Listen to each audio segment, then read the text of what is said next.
하나님 감사합니다. 2월의 첫 번째 주일을 앞둔 금요일 우리에게 또 하루의 생명을 주시고 그것으로 하나님 앞에 나아와 기도하며 한 날을 열게 해주시니 감사합니다. 지난 한 달을 되돌아볼 때 새해를 시작하며 드린 특별 새벽 기도회와 전교인 사경회를 통해 주셨던 은혜가 참 컸는데 뜨거운 예배의 현장에서 만났던 하나님의 역사가 우리의 일상 속에서도 끊어지지 않고 큰 감동으로 이어지게 하여 주시옵소서.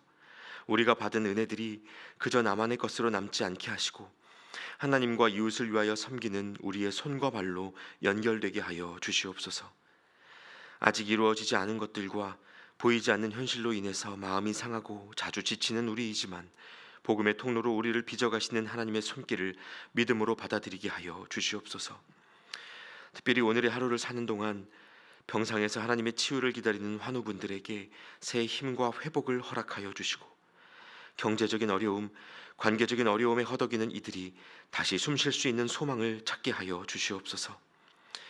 막막한 현실과 싸우고 있는 청년들, 또 하나님을 알기 원하면서도 입시 경쟁과 학원 스케줄에 묶여 있는 아이들 모두가 하나님이 주시는 오늘의 행복을 누리게 하여 주시옵소서. 또 하나님, 다가오는 주일 예배를 준비하는 금요일입니다. 우리 교회의 모든 부서의 봉사자들과 교육자들에게 지혜를 주셔서 이번 한 주의 사역이 뜻없이 반복되는 일상이 아니라 주님 앞에 감격하여 드리는 예배가 되게 하여 주시옵소서. 다가오는 당회와 재직회에서도 모든 일에 하나님의 마음에 합한 선한 결정들이 있게 하시고 하나님을 사랑함으로 더욱 하나 된 서로를 확인하는 은혜를 더하여 주시옵소서. 이제 오늘 우리에게 주시는 하나님의 말씀 앞으로 다시 나아갑니다. 가나안이라는 이방 땅 한가운데에서 이스라엘을 지키기 원하셨던 그 하나님의 마음이 오늘 우리에게도 있는 것을 알게 하시고 하나님을 사랑하는 삶, 예수 그리스도를 닮은 삶으로 한 걸음 한 걸음을 나아가는 우리 모두의 예배가 되게 하여 주시옵소서. 그렇게 행하실 주님을 의지하고 기대하오며 예수님의 이름으로 기도하옵나이다. 아멘. 이제 오늘 우리에게 주시는 하나님의 말씀 함께 보겠습니다. 오늘 하나님의 말씀은 신명기 17장 14절부터 20절까지의 말씀입니다. 신명기 17장 14절부터 20절까지의 말씀을 저와 여러분이 한 절씩 교독하시겠습니다.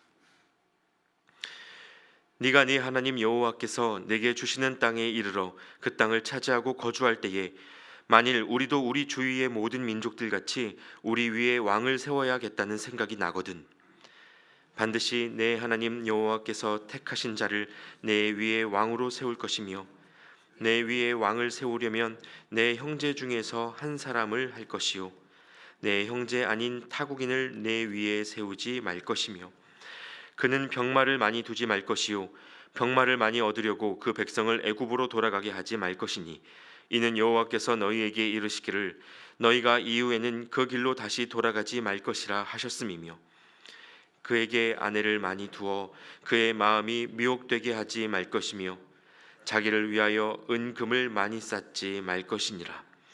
그가 왕위에 오르거든 이 율법서의 등사본을 레위 사람 제사장 앞에서 책에 기록하여 평생에 자기 옆에 두고 읽어 그의 하나님 여호와 경외하기를 배우며 이 율법의 모든 말과 이 규례를 지켜 행할 것이라. 함께 봅니다. 그리하면 그의 마음이 그의 형제 위에 교만하지 아니하고 이 명령에서 떠나 좌로나 우로나 치우치지 아니하리니 이스라엘 중에서 그와 그의 자손이 왕위에 있는 날이 장구하리라. 아멘. 할렐루야. 네, 여러분 잘 오셨습니다. 오늘도 함께 예배할 수 있어서 참 감사하고 좋습니다. 말씀 듣고 기도하는 이 시간을 통해서 다시 한번 하나님의 마음을 깊이 배우는 시간 되시기를 소망합니다. 여러분 혹시 2012년에 개봉했던 광해라는 영화를 아십니까?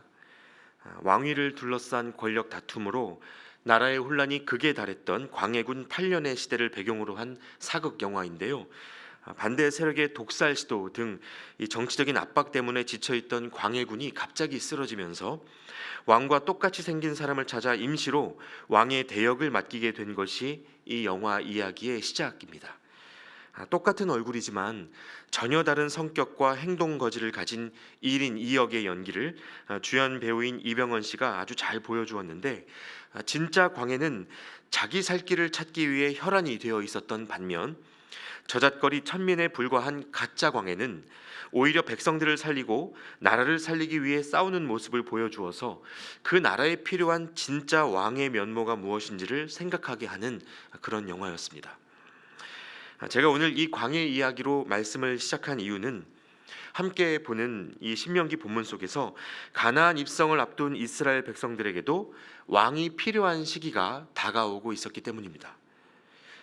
사실 여러분, 이스라엘에게는 하나님 외에 다른 왕이 필요하지는 않습니다. 그들은 한 사람의 리더십에 의지하거나 사람을 중심으로 한 정치 권력에 기대어 온 민족이 아니었습니다. 이스라엘은 그 민족이 중차대한 결정을 앞두고 있을 때 늘 기도했고 하나님의 인도하심을 따라 걸어온 하나님의 백성이었습니다. 그러나 이들이 가나안에 들어가고 이 주변 국가와의 관계 속에서 갈등과 화합을 반복하다 보면 분명히 이 나라를 대표할 만한 왕을 필요로 하고 또 실제로 세우게 될 것을 하나님이 아셨습니다. 그래서 오늘 본문에서는요, 그때가 되었을 때 이스라엘이 어떤 조건을 가지고 왕을 정해야 하는지 하나님이 미리 말씀해 주고 계십니다. 자, 그 첫 번째 조건이 무엇인지 15절 말씀을 다시 한번 읽어드리겠습니다. 반드시 네 하나님 여호와께서 택하신 자를 네 위에 왕으로 세울 것이며 네 위에 왕을 세우려면 네 형제 중에서 한 사람을 할 것이요 네 형제 아닌 타국인을 네 위에 세우지 말 것이며. 이스라엘의 왕이 되기 위한 첫 번째 조건이 뭡니까? 하나님이 택하신 사람이어야 하고요, 또 이방인이 아니라 이스라엘의 형제들 중 한 사람이어야 합니다. 우선 왕을 형제들 중 한 사람으로 택하라는 말씀은 쉽게 이해가 됩니다. 이스라엘의 왕은 당연히 이스라엘 사람이어야 되겠죠. 그래야 백성들과 같은 마음이 될 수 있습니다.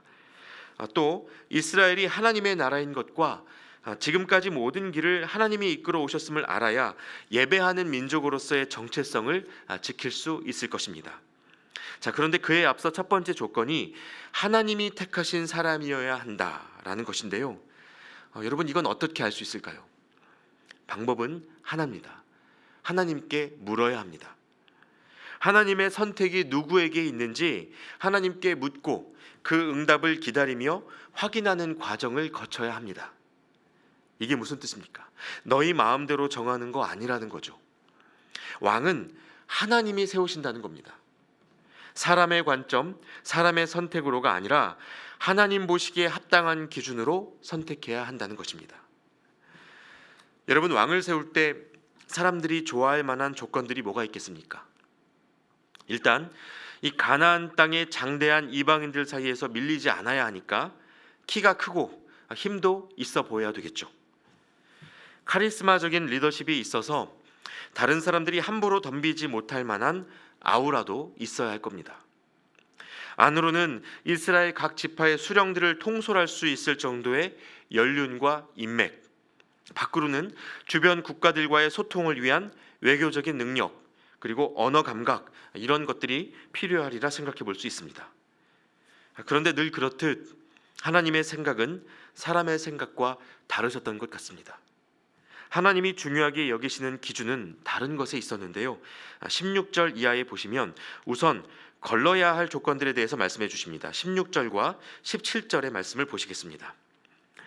그는 병마를 많이 두지 말 것이요 병마를 많이 얻으려고 그 백성을 애굽으로 돌아가게 하지 말 것이니 이는 여호와께서 너희에게 이르시기를 너희가 이후에는 그 길로 다시 돌아가지 말 것이라 하셨음이며 그에게 아내를 많이 두어 그의 마음이 미혹되게 하지 말 것이며 자기를 위하여 은금을 많이 쌓지 말 것이니라. 자, 어떤 사람이 왕이 되기 위해 하나님의 기준에 부합하려면요, 적어도 세 가지를 많이 쌓으면 안 되는데, 첫 번째로 병마입니다. 전쟁에 쓸 수 있는 말들, 그러니까 군사력을 많이 쌓아두면 적합하지 않습니다. 너무 이상하지 않으세요? 이스라엘이 가나안에 들어가면요, 당장 전쟁이 코앞입니다. 광야길에서 앞서 보냈던 정탐꾼들 중 10명이 그들에 비해 우리는 메뚜기 같다고 말할 만큼 누가 봐도 이스라엘은 군사력에서 밀리는 상황이었습니다. 왕으로서 그 민족을 지키고 가나안 땅에 안전하게 정착시키려면 어떻게 해서든지 병마를 늘려서 군사력을 확보해야 하는 게 상식입니다. 그런데 말씀은 그 반대예요. 사실 여러분, 당시에 병마를 가장 많이 확보하고 있었던 나라가 애굽이었습니다. 이스라엘 백성들이 홍해에 들어서서 갈라진 그 바닷길을 건널 때 뒤에서 달리며 쫓아오던 군대가 바로 이 병마를 타고 있었습니다. 그런데 어떻게 됐습니까? 출애굽기 14장 28절 말씀에 보시면 물이 다시 흘러 병거들과 기병들을 덮되 그들의 뒤를 따라 바다에 들어간 바로의 군대를 다 덮으니 하나도 남지 아니하였더라. 모세가 손을 내밀 때 하나님이 홍해를 놓으셔서 바닷물이 한순간에 애굽의 병마들을 덮쳤습니다. 다 거품이 되어버렸어요. 그러니까 여러분, 하나님은요, 이스라엘의 왕이 이 역사를 기억하고 그들이 의지해야 할 것이 군사력이 아니라 하나님이시라는 것을 분명히 하고자 했습니다. 이스라엘의 출애굽이 단순히 몸만 빠져나오는 것이 아니라 힘의 논리에 따라 움직이는 애굽의 풍속으로부터 철저히 돌아서는 일임을 알아야 했다는 것이죠. 이스라엘이 이 출애굽에 담긴 하나님의 의도를 안다면 그들 스스로가 세상 방식에 따라 힘을 기르고 또 다른 애굽이 되려고 하면 안 된다는 말입니다. 그리고 이어지는 말씀에서 하나님이 세우시는 왕의 두 번째 조건은요, 아내를 많이 두지 않는 일입니다. 여러분, 여기에서 아내를 많이 갖지 말라 하는 것에는 몇 가지 의미가 있는데요.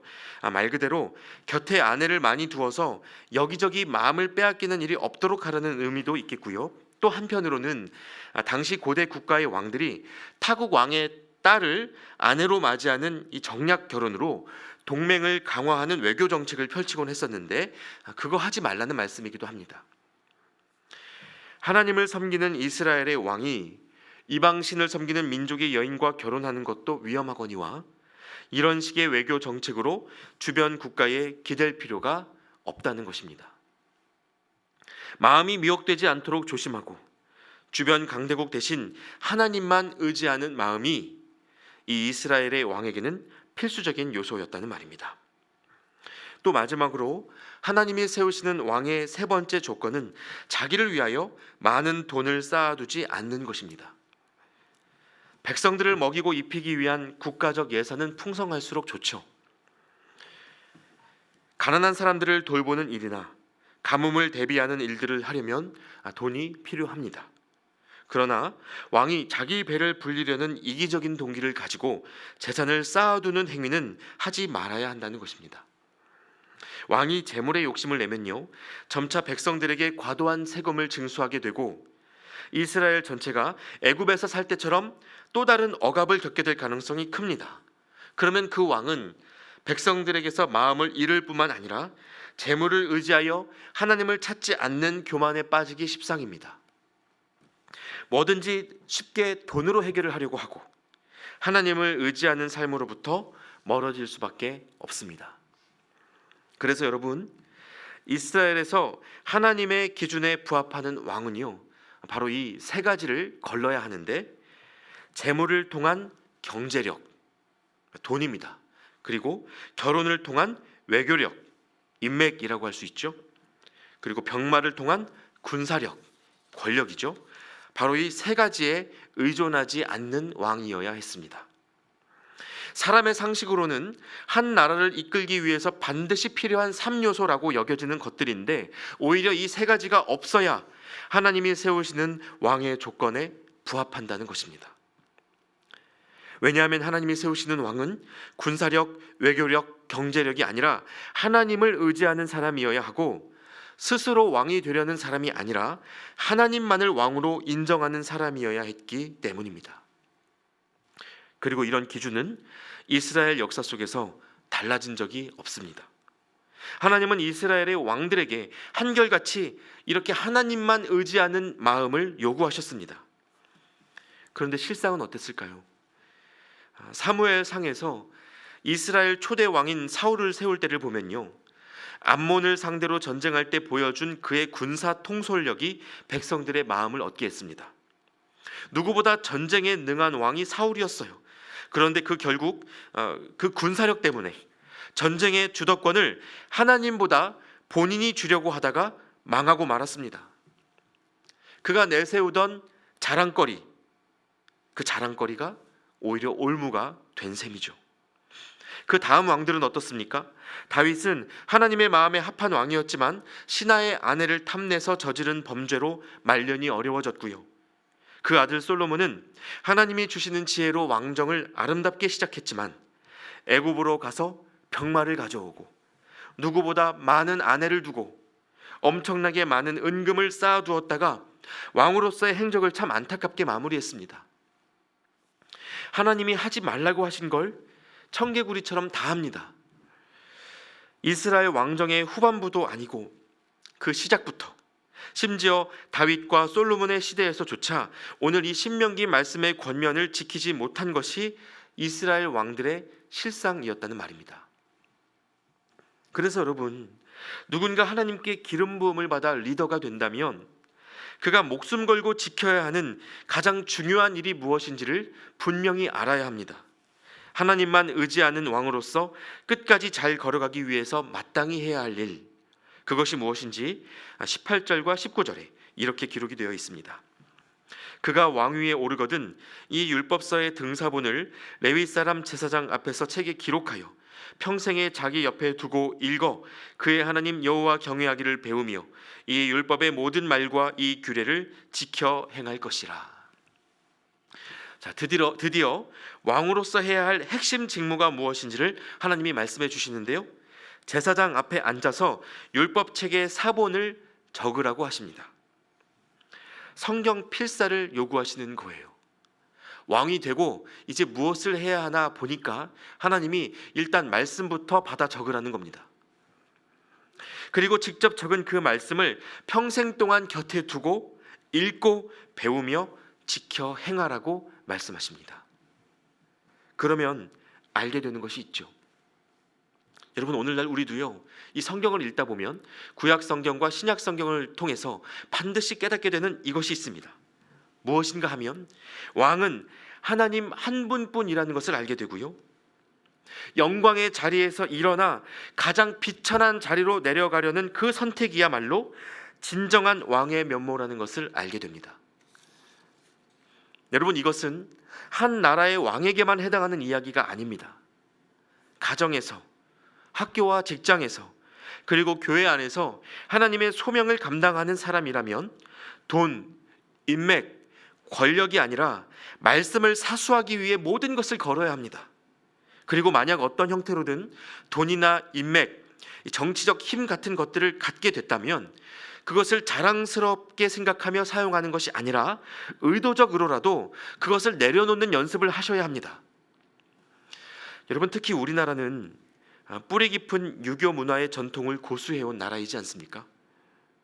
군사부 일체라는 말이 있을 정도로 임금과 스승과 아버지를 하나로 여기며 섬기게 했고요, 이것이 현대사의 군부 정권, 그리고 조직의 관료주의와 맞물려서 높은 자리에 있는 이들이 정보와 결정권을 독점하고 스스로의 권위를 내세우는 일들이 많았습니다.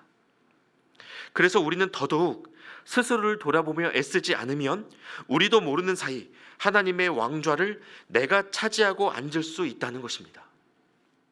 그래서 애들은 가라, 애들은 가라, 이런 말을 우리가 들어왔지만 아이들을 환영할 수 있어야 하고요, 여자가 어딜 감히 라는 말을 듣고 살아왔지만 똑같은 피조물인 남자가 감히 그런 말을 할 수 없습니다. 식당에 가면 손님이 왕이다 라는 말을 주장하고 싶어지지만 여러분, 그곳에서도 왕은 하나님 한 분뿐이라는 것을 우리 그리스도인들은 드러내야 하는 것입니다. 바로 이것이 말씀이신 예수 그리스도를 우리 안에 받아들이고 하나님만을 왕으로 인정할 때 일어나는 일상의 중요한 변화들입니다. 그러므로 여러분, 오늘 하루를 살아가실 때 우리에게 오신 왕 예수 그리스도를 기억하고 닮아가실 수 있기를 축복합니다. 예수님이 십자가에 못 박히실 때 그분의 머리 위에 로마 군인들이 장난삼아 걸어놓은 팻말이 하나 있었습니다. 거기엔 유대인의 왕이라는 문구가 적혀 있었죠. 당시 그들은 그것을 보고 비웃으며 조롱했지만 그것은 하나님이 새겨 놓으신 진리였습니다. 못 박히신 예수 그리스도께서 하나님이시요 진짜 우리의 왕이시라는 것을 지금의 우리는 알게 됐고, 그리고 그분의 십자가로 인해 왕의 자리는 높은 자리가 아니라 낮은 자리이며 섬김을 받는 자리가 아니라 섬기는 자리라는 것을 배웠습니다. 부디 이 복음의 진리가 우리가 서 있는 모든 곳에서 실천되어서 하나님의 왕권이 바로 세워지는 데에 쓰임받는 저와 여러분이 되시기를 우리 주님의 이름으로 축원합니다. 함께 기도하겠습니다. 하나님, 오늘도 우리에게 말씀해 주셔서 감사합니다. 그리고 이 말씀을 통하여 복음이 영화롭게 되고 하나님의 하나님 되심을 선포하는 삶으로 초대해 주셔서 감사합니다. 2000년 전 유대인들은 주님의 십자가 처형을 정의라고 여겼고, 로마 군인들은 유대인의 왕이라는 팻말을 장난삼아 조롱하며 매달았지만 우리는 십자가의 그리스도께서 바로 나의 하나님이심을 오늘 다시 고백합니다. 주님, 예수가 너희의 왕이냐고 묻는 세상의 질문 앞에 오늘의 우리가 삶으로 대답할 수 있도록 믿음을 더하여 주시옵소서. 주님이 앞서 걸어가신 낮아짐의 삶으로 하나님만이 왕 되시는 것을 드러내는 우리가 되게 하여 주시옵소서. 우리에게 은과 금이 없고 인맥과 능력이 없어도 오직 예수 그리스도의 이름으로 일어서 걷는 은혜의 하루를 살아가게 하여 주시옵소서. 지금도 우리 곁에 계시며 예배 받기에 합당하신 예수 그리스도의 이름으로 기도하옵나이다. 아멘. 계속해서 개인의 기도 제목으로 기도하시겠습니다.